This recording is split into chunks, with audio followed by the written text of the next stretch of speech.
from the Canopy is brought to you by Brooklyn's own Indians and Robbers Apparel and Art.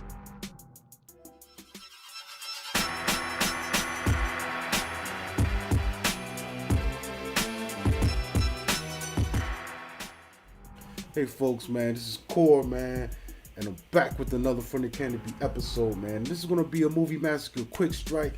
It's February 28th, and I felt it would be wrong of me to let this month end without me taking the time to highlight some black films, you know what I'm saying? And it's going to be a mixture of old and new. These things are, they're not too hard to find. Some of these things are even on YouTube, you know. So I'll put all the links and stuff to these films and how to get to them in the, the video notes. But first off, we're going to start off with a classic, man, Across 110th Street from 1972.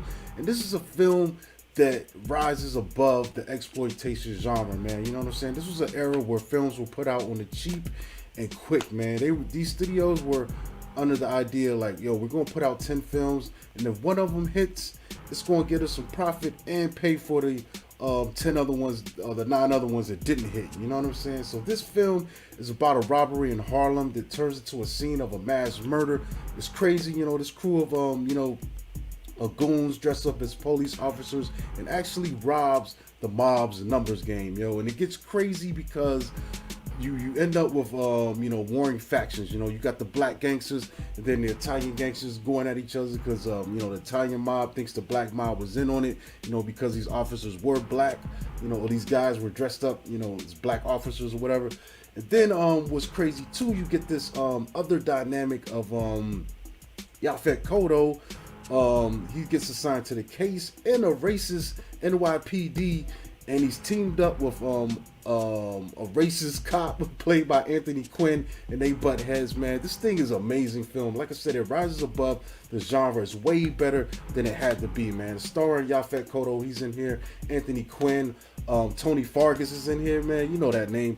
Paul Benjamin, he played Whispers on Hoodlum and a bunch of other shit, man. Classic actor. We get Richard Ward, who plays, the black gangster leader. Anthony Franciosco plays the Italian mob leader, and they're butting heads, man. This thing, I would best describe it. This thing plays like an East Coast New York in the heat of the night, just because of the dynamic with Yaphet Kotto and Anthony Quinn's characters, man. This thing is definitely worth tracking down. It's one of my favorite films, ever. You know what I'm saying? So check that out, dude. Definitely. Across 110th Street, man. It inspired the song that's on the soundtrack. And I think, what's the dude's name? Anthony Hamilton, I think I'm getting the name right. Redid it for American Gangster. You know what I'm saying? So yeah, check that out. Another one I want to bring up is Kicks from 2016. Directed by Justin Tipping. And this story is dope, man. It concerns a 15-year-old Brandon, character named Brandon, and he just wants a pair of Jordans, man. He wants these J's so bad. These sneakers, he feel like they're gonna update his status in life. He's a poor kid, you know what I'm saying? And he's not the most popular kid in school. He's kind of, living on the outskirts. He gets bullied, made fun of. Even his best friends, pick on him a little bit. But, what's crazy is, he works hard, hustles here and there, doing little odd jobs and stuff until he can finally get a pair. As soon as he gets them, they get taken from him. In the movie, he spends the rest of the film trying to recover these kicks. But it's a lot deeper than that, man. This is definitely a coming of age film. And he gets a really good lesson, by the time he gets to the end of this. And this is really a really well made, really heartfelt, really well acted, really well directed film, man. I definitely encourage you to check this out and track it down. It stars Joaquin Guillory as the Brandon kid. You might have seen him in the first season of The Chi. It's also got Mahershala Ali. You got Kofi Cerebo, aka Ralph Angel. You know what I'm saying? Like, this cast is stacked, dude. A lot of talent in here. Like I said, it's just one of the best films, out there in, the recent years, man, Another classic I gotta bring up, dude. This film, the more I watch it, the more stuff I pick up on it. I feel like it's a simple premise, but it gets complicated, man. So this is going to be the film The Spook Who Sat by the Door from 1969. And what's crazy about this film, it's based on a novel of the same title apparently the novel was controversial. The novel didn't get published until a UK publisher picked it up.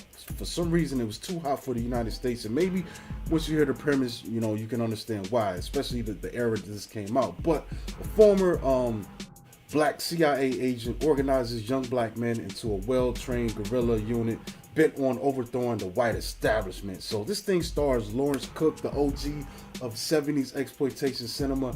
And what's crazy about this, he's actually on some affirmative action shit with the CIA. Due to political pressure, they gotta bring in black agents, and he's the first one that gets taken in. And it's crazy because we get to see the process of the vetting process of these agents, and there's a lot of racism even in that shit, dude.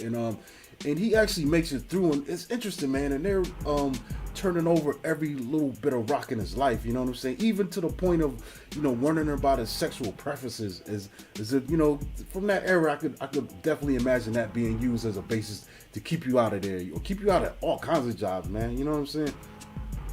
But, he works through, he gets through that shit, but then they just put him on the desk. They don't even use the man, you know what I'm saying? He's just a token. He goes through the shit, and then he gets out. But what's interesting, he decides to take his training and all this stuff they taught him, all the spy shit, and use it, as a way to, train this group of young black men to overthrow the white, oppressive, racist establishment, man. It's bonkers, man. And even the execution, but this thing is a gem, dude, from that era, man. Like I said, sometimes some of these films just rise above, what they were supposed to be, man. This is definitely one of them. It's also got David Lemieux in there. He's also Jamila Lemieux's dad. She's an activist, real big on Twitter and social medias and stuff like that, writer and all that, as well as Paula Kelly, who we've also seen in several films, of this era, man. You know what I'm saying? But yeah, that's a classic. Definitely check that out. So we're gonna bring it back to something more current. Sweetheart, 2019, directed by J.D. Dillard. This is dope, man. It stars Kiersey Clemons. And this is a wild one to me because you don't really see black women as leads in horror films, yo. It's just not that common, man. It's just offhand, the last ones I could think of is maybe Jada Pinkett Smith on Demon Knight. Sanaa Lathan on Aliens vs Predator, but you don't get these roles that often. So this film starts off with her waking up on the beach. She's been shipwrecked. We don't know where the ship, what the, there's a couple flashbacks, but essentially she's on this island alone, you know what I'm saying, in the middle of the ocean. It seems tropical, just, looking at the vegetation and all that. But what's crazy, man, I don't want to spoil too much, but basically she realizes she's not alone on the island, yo. So just the brief synopsis they got, it's like one sentence. A shipwrecked survivor on an uninhabited island must fend off a malevolent force that surfaces each night. And it's crazy, man. Like, basically, she's not there alone. And the reveal of this thing is one of the greatest shots I've seen in a movie in a long time. Like when you see it happen, it's gonna give you the chills, yo. Just the way that they reveal what's going on. But this thing is really dope. There's only two other cast members besides her, so it's kind of like a hybrid of Castaway mixed with Predator. You know what I'm saying? And for the people that are a little bit squeamish, it's PG-13, so it's not really super gory or anything like that, but the suspense is so thick, though, you can cut it with a knife. You do a great job with atmosphere and the suspense of this, man. But it's so dope, man. I want to see more shit like this, you know what I'm saying? So my last one is going to be the OG classic, man. If you don't even have this movie, go buy this joint, man. Like, this should be part of every film lover's collection, man. And this is going to be Coolie High from 1975, directed by Michael Schultz. And it's a coming of age film set in Chicago, you know what I'm saying? And in the mid to late 70s. And it's just amazing, dude. It's just an amazing slice of life.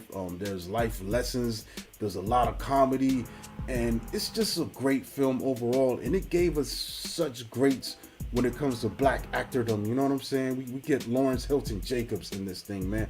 We get the OG Glenn Turman, making his debut, man. We get Garrett Morris, aka Stanford Martin, man. And I think he's on Two Broke Girls too, man. And man, I love that dude.